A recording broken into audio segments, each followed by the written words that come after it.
Ignition sequence start. 6, 5, 4, 3, 2, 1, 0. Liftoff. We have a liftoff.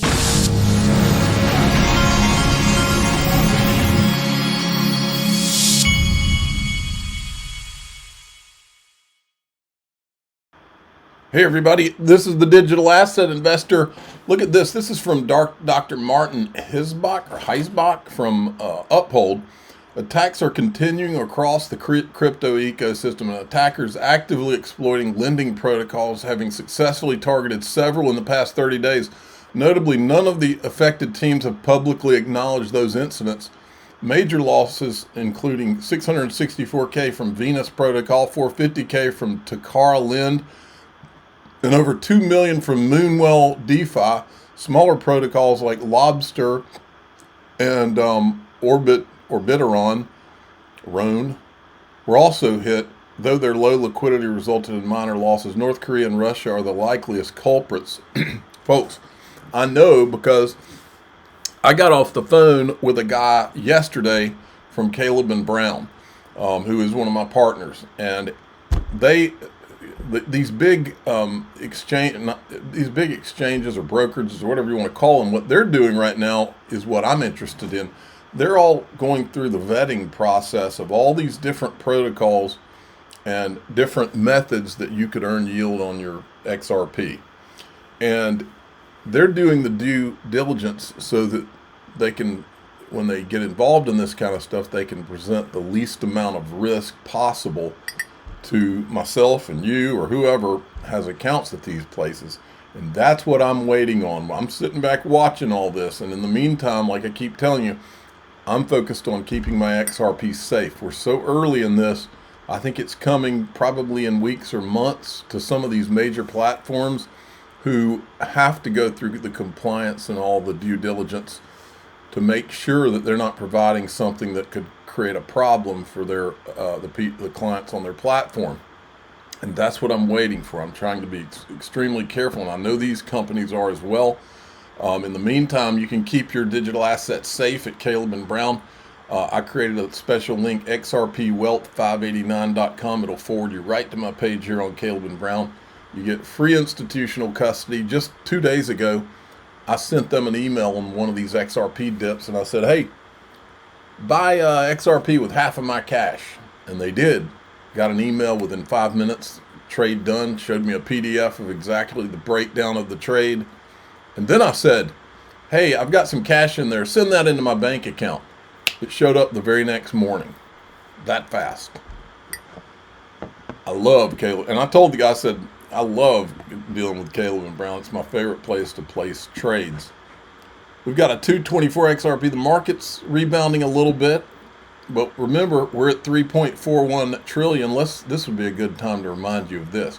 I want you to listen to this Brad Garlinghouse clip. He's talking about the similarities between crypto and the .com. But before you listen, I want to remind you, the crypto market today is at 3.37 trillion. Well, I just showed you this. It's at 3.41 trillion now. We've only had a tiny handful of crypto IPOs. At its peak in 1999 to 2000, the .com boom got to around 7 trillion. In today's dollars, that would be around $12.8 trillion adjusted for inflation. That was the Internet of Information. This is the Internet of Value, which will be, in my opinion, 100 times bigger. And we haven't had hardly any IPOs. In the .com at its peak, there were literally hundreds of .com IPOs. This industry, and the other major difference is that the government didn't try to stop .com. They let it happen. We're just now, after legislation, this will be the first time that we are at the place where this industry can actually do what the .com industry did, because we're going to get legislation. Here's Brad Garlinghouse's thoughts on it. I see a lot of similarities between the .com boom and bust and what's going on in crypto. So I moved to Silicon Valley in 1997. I got involved in the internet very early. There's a whole story behind that of in 94 learning what an IP address was, which was, wow. That's what I still remember the moment kind of thing. I think anytime there's a new technology shift, you get a lot of excitement about it, understandable, and people see the opportunity of, well, what if? And then so a lot of capital comes in, a lot of entrepreneurs come in, and in that case, in contrast to this, the U.S. actually did provide regulatory clarity, and in '96 passed the Telecom Deregulation Act, which provided a whole bunch of structure for Al Gore to invent the internet. That's a joke, sorry. But I think that you had all this capital come in, and kind of, frankly, you know, the excitement got ahead of the reality. To be honest, certainly that was true in the internet space, and you had the boom and then an aggressive bust. And I think there are aspects of that in crypto that have been similar. You saw, I mean, you guys have all been around this space for a while, and you certainly saw, you know, kind of an ICO craze, an NFT craze. And that isn't to say that ICOs don't have some potential substance, or NFTs don't have some potential substance. So that the excitement got ahead of the reality, and you go through these boom bust cycles. It to me feels different than the internet directly, but I think the excitement about how these technologies can be applied to make financial systems more efficient, certainly where Ripple's focused, and people should be excited about that. But doing that at kind of a moderated pace as to what change management, you know, particularly for risk-averse financial institutions, is something that we have to be thoughtful about. But, you know, it's one of the reasons why I'm exceptionally excited about the next 10 years, because I think, you know, a lot of foundation has been laid, and I'm sure there'll be other, you know, cycles along the way here, but overall, I'm excited. I see Okay, and then he also talked about the multi-chain world and how XRP is at the center of it all. You know, you recently did say in a tweet, XRP sits at the center of everything Ripple does. Can you kind of explain what you meant by that? Well, I think people, I don't understand this, but, well, first of all, I think we can all agree there's a lot of misinformation and sometimes disinformation in crypto Twitter. Yeah. That's not great for anybody. I sometimes think people like to paint a picture that is somehow like Ripple's given up on XRP. Right. I mean, that just doesn't make sense. Like, I mean, for a whole bunch of reasons. I mean, one is Clear it up. well, for me, that tweet was trying to, like, let's just be very clear. When we think about, and as I said earlier, when we think about G Treasury, okay, so Ripple wants to be as a treasury management infrastructure player, we now can introduce things like Ripple payments. Ripple payments, some of those go through stablecoins, some of them goes through XRP. And that depends upon corridor, that depends upon currency pair, you know, we want to deliver the best possible product to a customer at the best price. And sometimes that may be a stable coin, sometimes it may not. And people, I mean, frankly, something that's not widely known for your audience, there was a period of time where Ripple was minting, in 2023, first part of 2023, Ripple was minting 20% of all USDC. That's because we were doing institutional payment flows, and we used USDC. We also used USDT. We also used XRP. I don't look at the world and say, well, you know, we are not XRP maximalists. There's going to be different chains for different solutions and different technologies. I think we have to start, and I mean this when I say we, I mean the whole crypto industry has to start with what problem and for what customer are we solving? Mm-hmm. If we just try to, it's like, hey, I have a technology and I just want to apply it to a customer. It's like, well, a customer doesn't think about it that way. A customer has a problem. How do we apply the right technologies? Yeah. XRP is very scalable, very fast, and very inexpensive on a per transaction basis. That makes it good for some things and probably less good for other things. That's okay. And Ripple will use other technologies in those situations. But if Ripple can go from, you know, managing tens of billions of dollars of payment transactions to hundreds of billions of dollars of payments transactions to trillions of dollars, and if XRP doesn't have 100% of that pie, but the pie is growing very quickly, like, that's great. I'm happy. That's a really good place to be. Yes, it is. And then there was this clip. This is great. Doomsday over. You know what? I kind of it's more peaceful times. I kind of come around to, like, you know, I love the XRP army. We have, I mean, look, we were attacked. And I don't just mean by the SEC. Like, you know, there are those who are maximalists of their particular religion. I respect that. As long as people are being kind of like constructive and honest and not spreading disinformation, I'm like, okay, fair enough, we can disagree. I try genuinely to support and I think the whole industry benefits if we kind of get behind the whole industry. Instead of fighting about how big my piece of the pie is, let's think about how big the pie is. Mm-hmm. I think it's really interesting because the XRP family, community, whatever we want to call it, is extremely loyal, and they're very vocal as well. And a lot of communities out there or token issuers wish they could create that.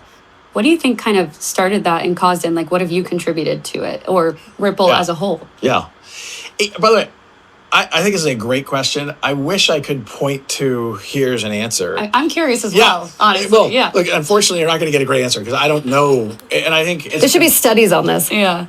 There probably I mean, it's a will. fascinating, like in terms of, I went to Harvard Business School. You do case studies about things. Like it would be fascinating. And I don't have a precise answer. I do think the psychology of They're going to do studies on us. people like to be part of the underdog. They want to support the underdog. And almost from the beginning, Ripple took a slightly contrarian view around crypto.